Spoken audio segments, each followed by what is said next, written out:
अस्सलाम वालेकुम दोस्तों। आज एक बार फिर खबर तुर्की की है। बड़ी न्यूज़ है कि वहाँ पर जो ख़वातीन हैं वो रजब तैयब एर्दोगान सरकार के ख़िलाफ़ सड़कों पर निकली हुई हैं और सरकार के ख़िलाफ़ ज़बरदस्त तरीके से मुजाहरा कर रही हैं। तो सवाल ये उठता है कि क्यों ख़वातीन आज सड़कों पर निकल आई हैं और सरकार के ख़िलाफ़ मुजाहरा कर रही हैं। तो उसके पीछे वजह ये है कि एक मुआहदा था तुर्की का ख़वातीन के तहफ़्फ़ुज़ के लिए, यानी वुमेन सेफ्टी फॉर वुमेन के लिए।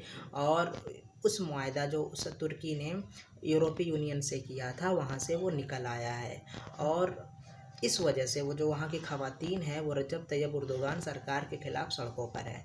राइटर्स न्यूज़ एजेंसी के मुताबिक उस एजेंसी का कहना है कि जो रजब तैयब एर्दोगान सरकार है उसने जो ख़वातीन तहफ़्फ़ुज़ का जो लॉ था, जो एक मुआहदा हुआ था, जो एक एग्रीमेंट था, उससे वो अलग हो गई है। और अलग होने के बाद उस सरकार ने जो है कुछ भी वजह नहीं दी है कि वो क्यों अलग हो रही है।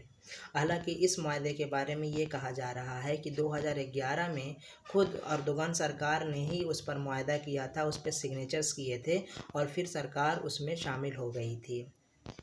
हालांकि ये भी बातें हैं कि अगर वहाँ के न्यूज़ चैनल्स देखे जाएँ या वहाँ के तुर्की के न्यूज़पेपर्स पढ़े जाएँ तो आप पाएंगे कि वहाँ पर ख़वातीन के साथ जो है तमाम सारे तरह के तशद्दुद होते रहे हैं, उनके ख़िलाफ़ जुल्म होता रहा है और कत्ल में तो बहुत ज़्यादा वहाँ पर इजाफ़ा हुआ है।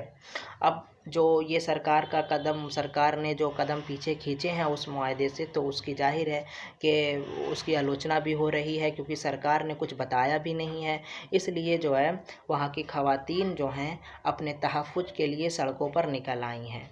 हालांकि ऐसा नहीं है कि सरकार बहुत ख़राब है वहाँ की, लेकिन अब देखते यही हैं कि वहाँ की एक जो मुखालफत है, वहाँ की एक स्टूडेंट थी जिनका नाम हादिस यल्कू था, वो कहती हैं कि सरकार के जो अगर आप देखेंगे तो आप पाएंगे कि तुर्की माशरे में कत्ल लगातार बढ़ता जा रहा है और तुर्की ख़वातीन के ख़िलाफ़ जुल्म व ज़्यादती लगातार बढ़ रही है। घरेलू हिंसा जो वुमेन वायलेंस है वो लगातार बढ़ रहा है, जो कि यूएन के ख़िलाफ़ अर्जी भी होती है।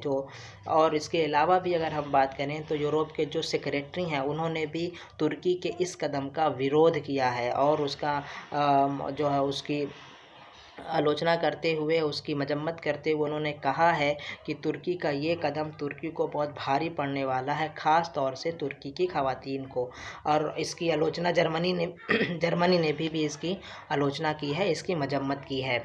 तो अब सवाल ये उठता है कि तुर्की में कितनी कत्ल होती हैं ख़वातीन, कितना कत्ल होता है। तो अगर हम बात करें तुर्की में, तो तुर्की में सरकार के पास ऐसा कोई आंकड़ा नहीं है, सरकार के पास ऐसी कोई मिनिस्ट्री या एजेंसी नहीं है जो इसका आंकड़ा जुटाती हो कि कितनी ख़वातीन का कत्ल तुर्की में होता है। हाँ, मगर एक ग्रुप है उसकी अगर बात करी जाए तो उसने एक सर्वे किया था, एक रिपोर्ट बनाई थी।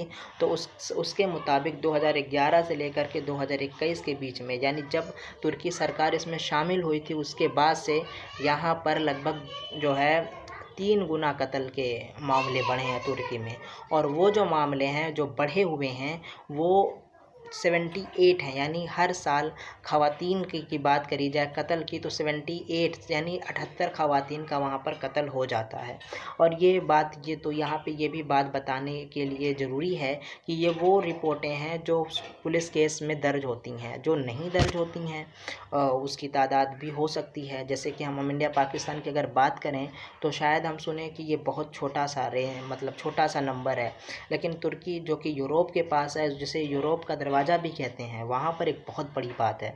तो इसलिए वो ख़वातीन जो है एर्दोगान सरकार के ख़िलाफ़ सड़कों पर उतर आई हैं। अब देखना ये है कि वो सरकार के ख़िलाफ़ किस तरीके से और कब तक बिगुल फूंकती हैं, और ये भी देखना है कि क्या तुर्की सरकार क्या करती है, उसने ऐसा क्यों किया, क्योंकि उसने तो कुछ वजह भी नहीं दी है कि जिसको मेंशन किया जा सके। तो उम्मीद है ये खबर आपको तुर्की की इन्फॉर्मेटिव लगी होगी और इसने आपकी तालीम में इजाफ़ा किया होगा। तो मेरे इस चैनल को सब्सक्राइब करें और जो गलतियाँ हुई हैं उसे कमेंट में बताएं।